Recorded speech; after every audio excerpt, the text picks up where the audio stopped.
first responders are also human. We are just as fallible as anyone else. So if we need help, we need to get it.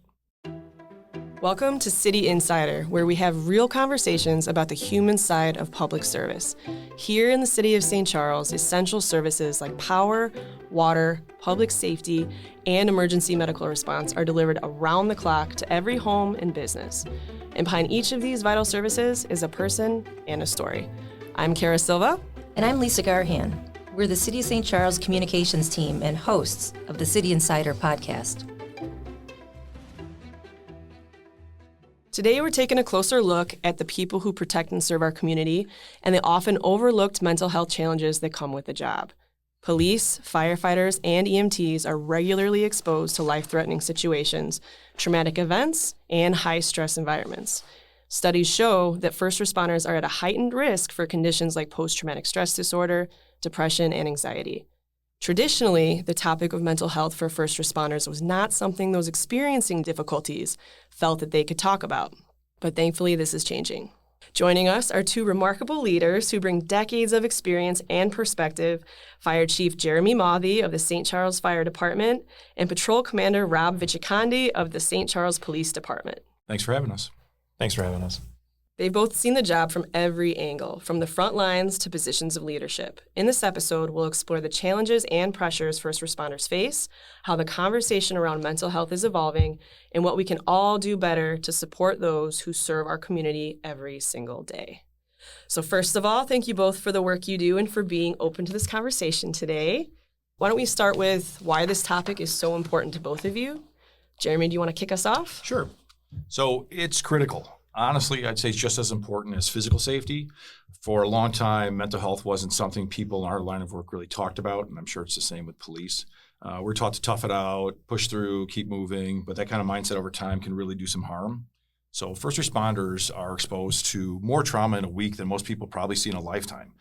We don't give our people space to process that oftentimes, and so we don't give them the tools to manage it. That'll end up leading to burnout, depression, substance use, and even suicide, and that's the hard truth. So talking about mental health for us breaks down that stigma. It tells people you're not weak, you're human. And since I took over the position as fire chief, I've sought to make that a priority in our department.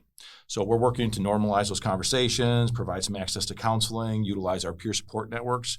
We want our people to know that they're not alone, and taking care of your mental health is part of taking care of your career, your family, and yourself. I agree. So mental health is important to our officers because, their jobs expose them to high stress, traumatic situations, and that can take a toll over time, kind of like Chief Mawthy just said. What officers and firemen and even paramedics see in a week is just a lot more than the average person. It can affect their judgment, their relationships, and overall their well-being. I do agree that I think in the past it was more everyone cared about your physical safety, but now, we need to look at mental health and how we can get our first responders help so they can stay resilient, make sound decisions, and continue serving our communities safely and effectively. So what's one thing you'd like people to know about mental health challenges that you all face every day? I would say one thing I'd like them to know again is that first responders are often exposed to intense, repeated trauma, which can lead to chronic stress, PTSD, anxiety, depression, even suicide.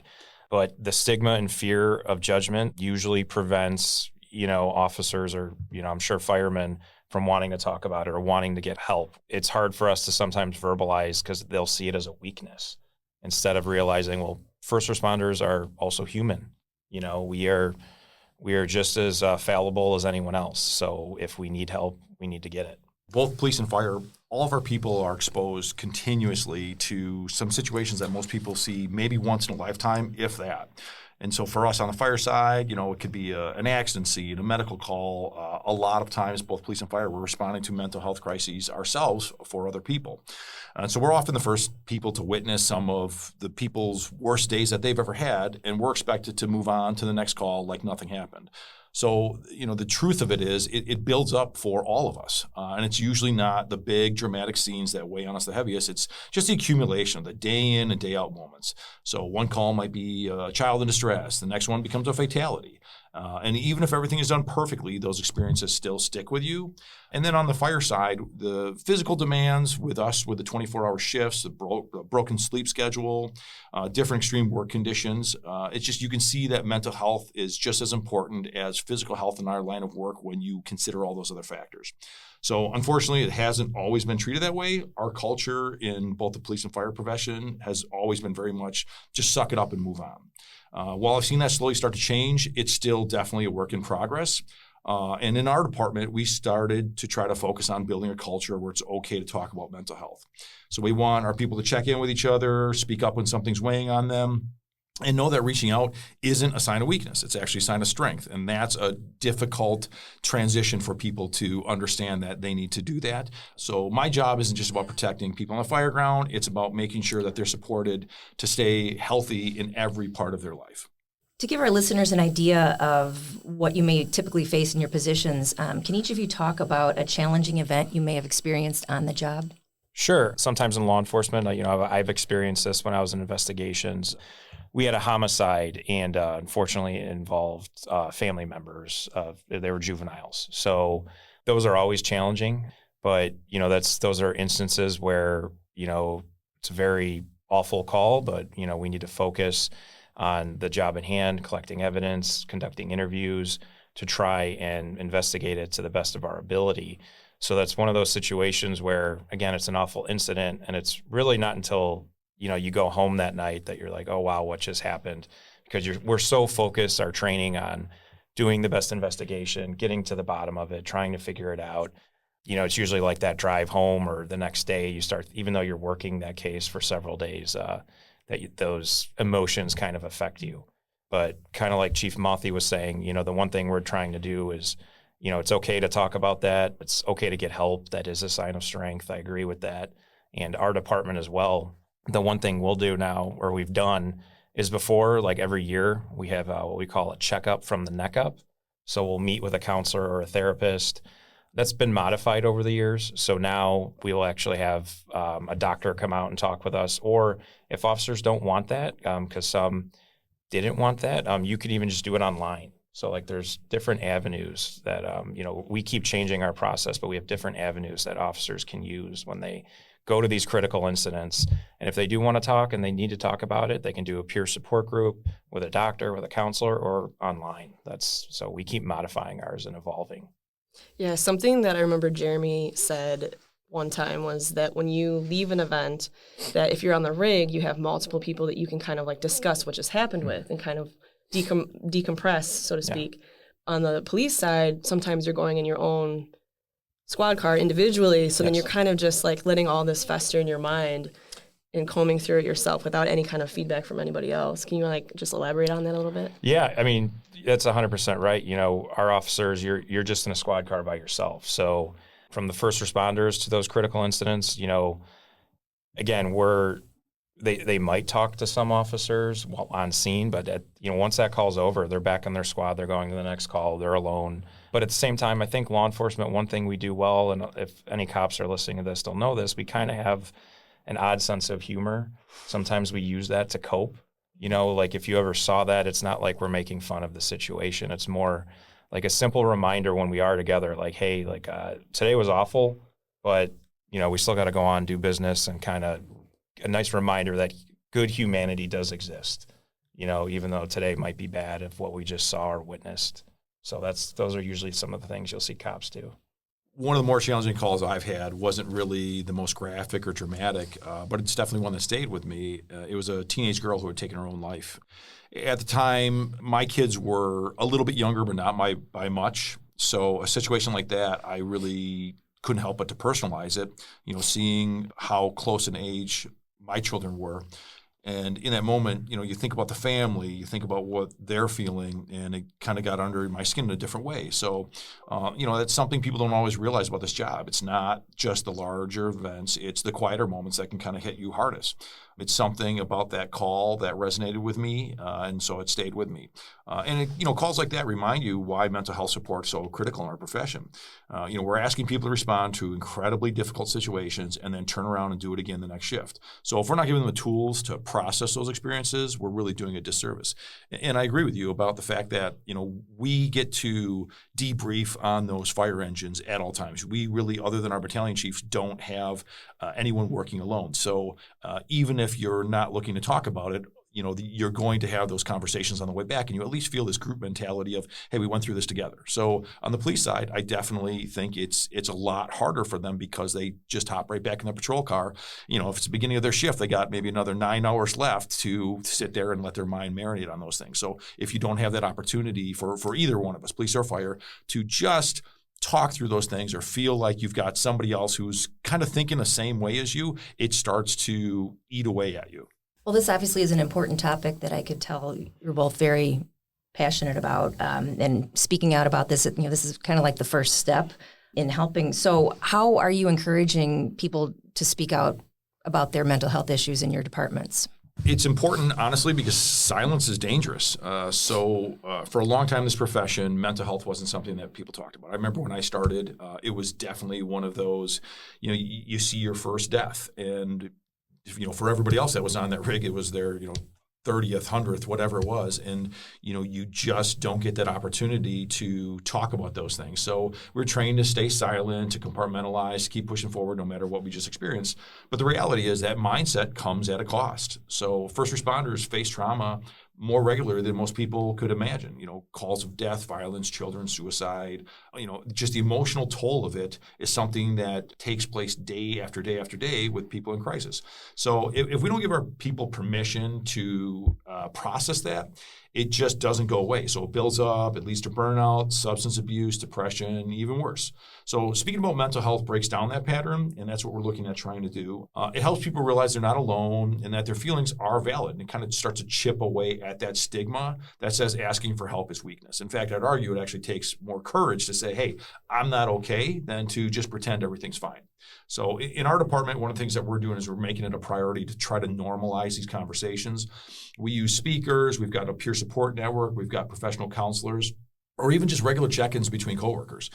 We've tried to teach our officers in the morning as part of their regular routine just to take a look at the body language, understand what's going on with the guys, or if there's somebody that's off, you pull them to the side and just say, hey, is everything going okay? And even if they don't want to talk, they know that someone else is there and thinking about them. And so that's part of a cultural change that we're trying to do, because at the end of the day, this job is truly about having each other's backs, and that includes the mental health aspect as well. So the police department, one thing I think we're doing well is what I've seen is our officers do a very good job of checking in on each other. Like, they're pretty close on their shifts. But outside of that, like I said, we've had peer support groups come in because sometimes cops only want to talk with cops. So I remember after that homicide that I'd spoken about, they had an officer come out with experience and training and to speak with the rest of us that had to respond to that call. Even dispatchers were there. And I believe, if I remember correctly, even some of the firemen were there. So we had like a group setting to discuss it, how it affected us, what we saw, how we felt. Another thing we're doing, or one of our officers is doing, is Officer Witt actually is trying to get a peer support group within the department. So that is a work in progress. I am aware of that. So I think the best thing we're doing is we're listening and taking the feedback to what our officers want and just giving them more resources. So if you don't like A, maybe you can do B. If you don't like B, then we'll give you C. And at the end of the day, I would say, we do have good groups of officers where if they just want to talk with each other, they do that. And if that helps them cope or recognize that they have an issue, then perhaps it's just their friend telling them, like, hey, maybe get some outside help out of here. If there is a first responder listening right now, what would be the first step if they are looking to get some mental health help? I think the first step is recognizing that, you do need help and realizing that it's okay. Like I said, just because you're a fireman or a police officer or just a first responder, you're still human. I know we're trained to still function during these, critical incidents, but you're still human. It's going to affect you. You need to recognize that and recognize you're going to have a more difficult time, number one, doing your job, and number two, living your life if you're not getting the help that you need. So how useful are you going to be at home with your family or your friends if you're suffering and staying silent? Nobody should have to live that way. And also how are you going to serve your community then? Because that's still going to affect you when you're here. So it's like you need to get help, recognize that you need the help, and hopefully you can get the help through your department. Like our department, if you said something to anyone, they would get you help. Like that's just how we are. If you said it to your fellow patrolman or your sergeant or your supervisor, they're going to get you help. So I would say just recognize you need the help and then ask for the help. And I guarantee today it's just the way law enforcement and first responders, how we're changing this mental health. The fact that we're having this talk is showing that it's changing, which is good. It'll eventually kill that stigma in time, and hopefully more people will get help. And what about the fire department? Similar? Yeah, so I agree with Rob that a good place to start is definitely within your own department. A lot of departments like ours, they have on the fire side peer support personnel. We also have the EAP, and I think that's fairly consistent amongst all the cities. So they'll connect you to counselors, hopefully ones who can kind of understand the unique stressors of police and fire. We're pretty fortunate in Illinois we've got a firefighter peer support network. It's a statewide initiative.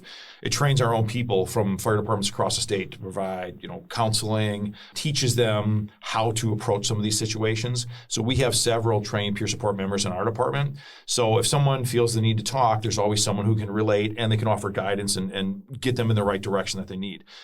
So one thing that I will say, though, that is definitely tough is the challenge of finding the right therapist. It can be really difficult to understand the uniqueness of the police and fire side.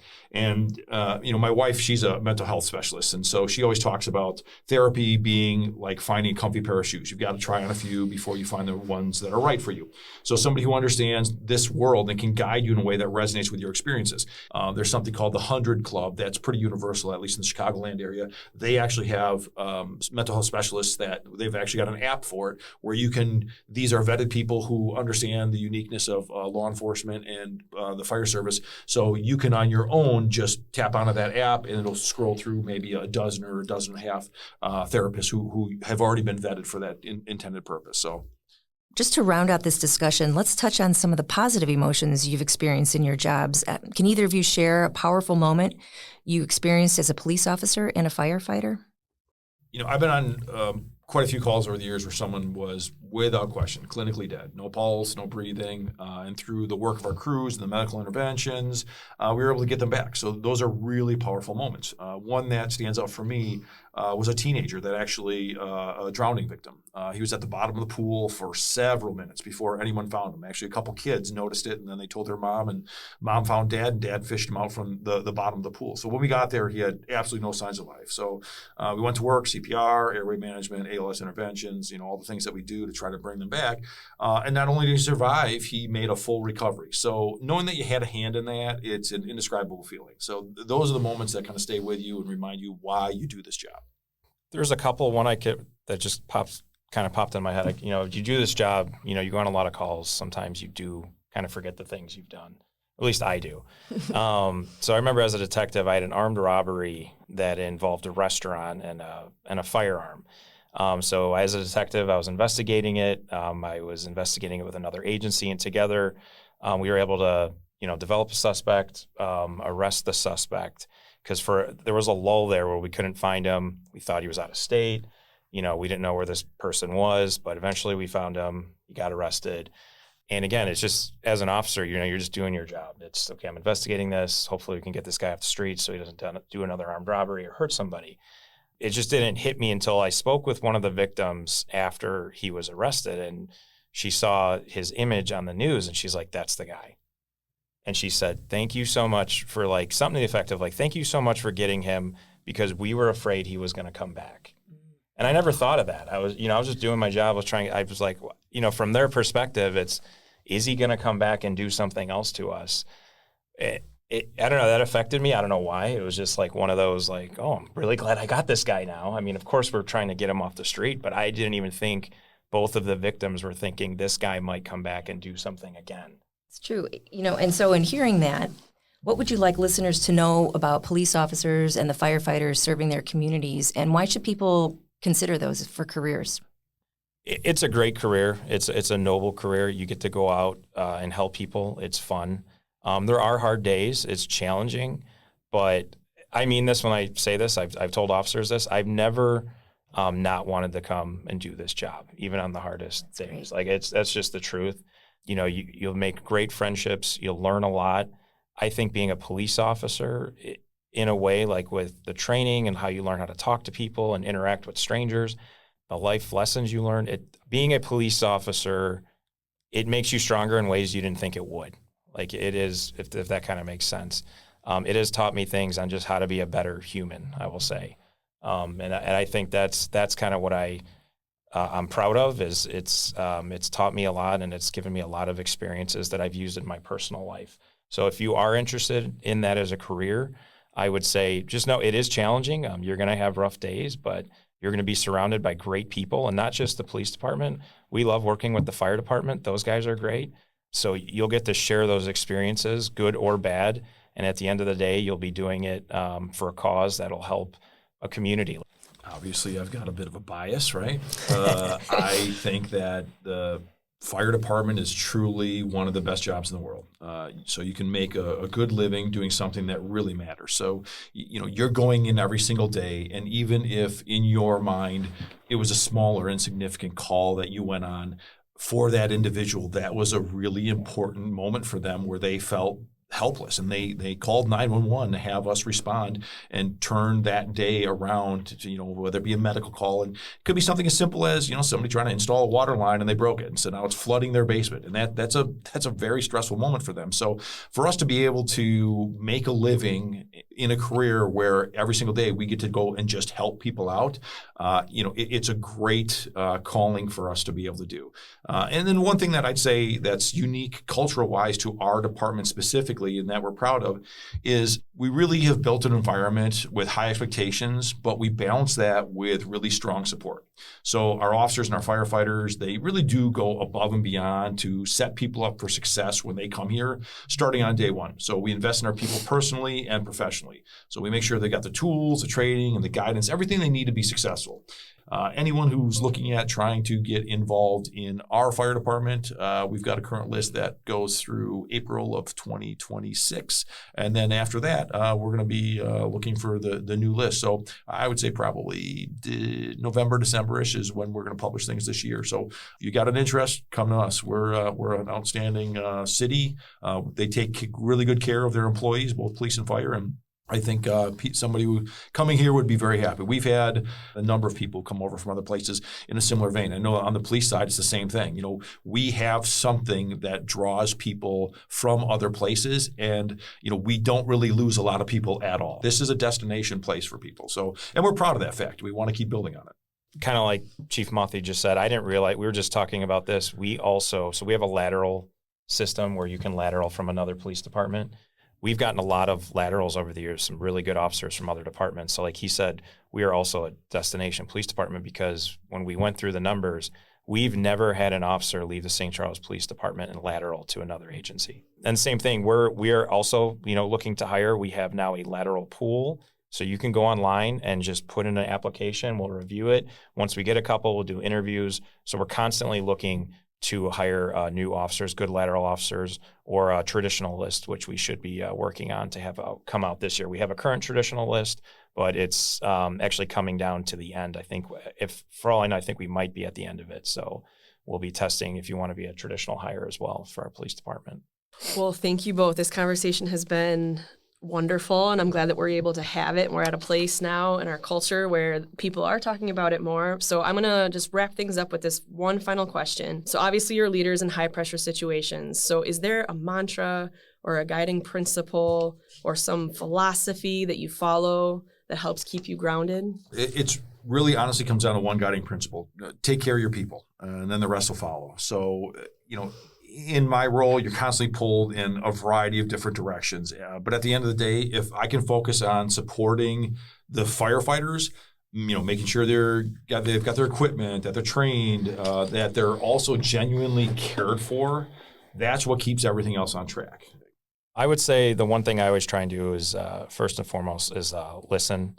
Listen to what people are saying, take it in, and do the best I can do to help them. The one thing I've always tried to do in this job, whether it's with citizens or our own officers, is if I can make a positive impact in some way, that's really, I think, what it's about. Well, thank you both so much, Chief Mavi, Commander Vichikandi. Thank you for joining us and for your honest and thoughtful perspective on such an important topic. Thanks for having us. Yeah, thanks for having us.